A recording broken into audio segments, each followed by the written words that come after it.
Hey guys, so the other night I told you about getting in Moon Knight issue 60 with art by Stephen Platt. So I wanted to talk to you tonight and kind of show you and go over the artwork that came in this issue. It's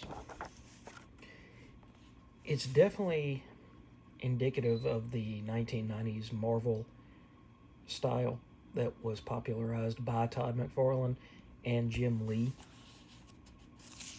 But it's, as I was reading it the other day, I looked at it and I realized it's really overly inked. It's really overly dark. If you go through there, see the level of detail on these characters, and then at other times, then you get these speed lines in other panels. But for example, this guy's face here, John Paul, you can't really tell too much about the facial features versus the dark lines on where his mustache is. You can see the jawline coming down here. But there's a lot of extraneous lines that maybe don't need to be done. Over here, it looks a lot like Will's Portachio, especially the face. But like I said, the inking is just too dark for its own good. It almost smothers Stephen's storytelling ability. And I don't think that the color job really helped to bring some of those inks out. But what you do get with this book, and I will say that, is you do get some really bombastic looking artwork that just explodes off the page. Look at all the detail on Mark Spector right here. And I guess the point that I'm trying to make with this is, got a Liefeld face right there.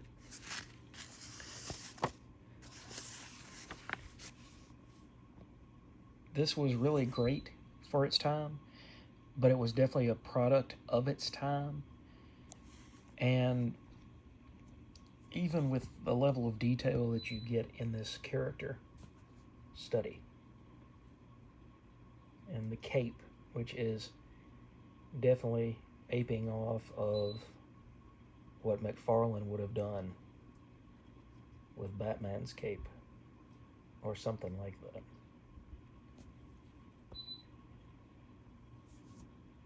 What you're getting is, you're getting somebody who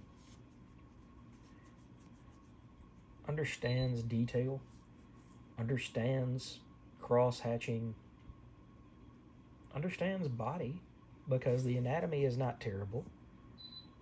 Feet are a little bit flat down here at the bottom, but I mean, you know, Liefeld can't draw feet, and this guy could draw feet.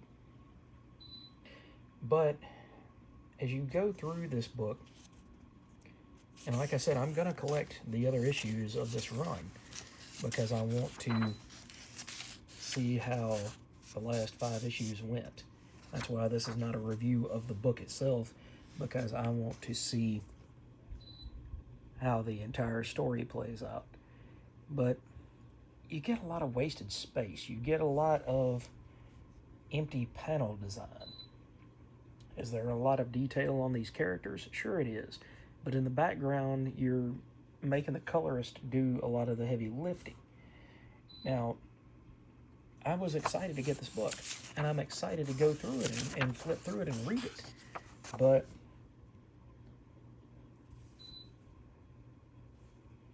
as you go through and you look at it, the draftsmanship,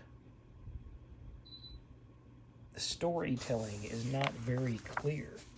And I think that's one reason why, even though Marvel was trying to sell Stephen as the next Todd McFarlane, I don't think that you could get the numbers to stay up enough on that book had he stayed on the book.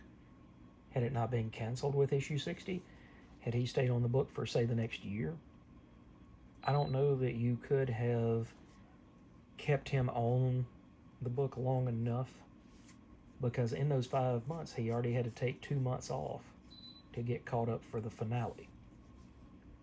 So I don't think he could have been steady enough. And at that time, you were still looking for, if an artist came on, you didn't expect him to come on for 2 issues and then take an issue off, and then take 2 more issues and then take another issue off.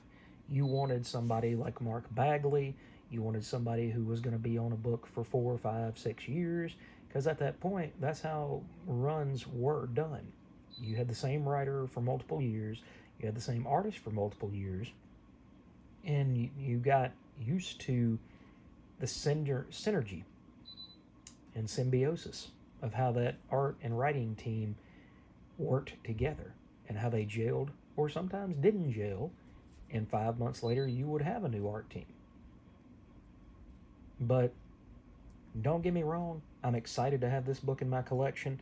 It's in a really great shape, and I'm glad that I finally own a piece of 1990s culture. Can't wait to read the rest of them. But if you read Moon Knight back in the day, what did you think about Stephen Platt's artwork? Did you think that it was a Todd ripoff? Did you think that his popularity was not going to be sustainable? Or did you expect him to be the next Todd McFarlane?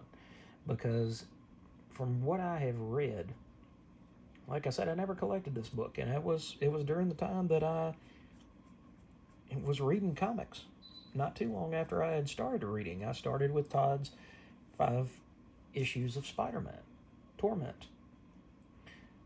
But for whatever reason, I just never picked this book up. And so it was a new read to me. But if you read it back in the 90s, what were your thoughts on Stephen Platt and his artwork and his longevity, or his perceived longevity? Did you think he was going to be around in 15 or 20 years? Did you think he wasn't? So let me know in the comments what you thought, and we'll talk more once I get some more issues in, guys. Y'all have a great weekend. We'll talk to you later.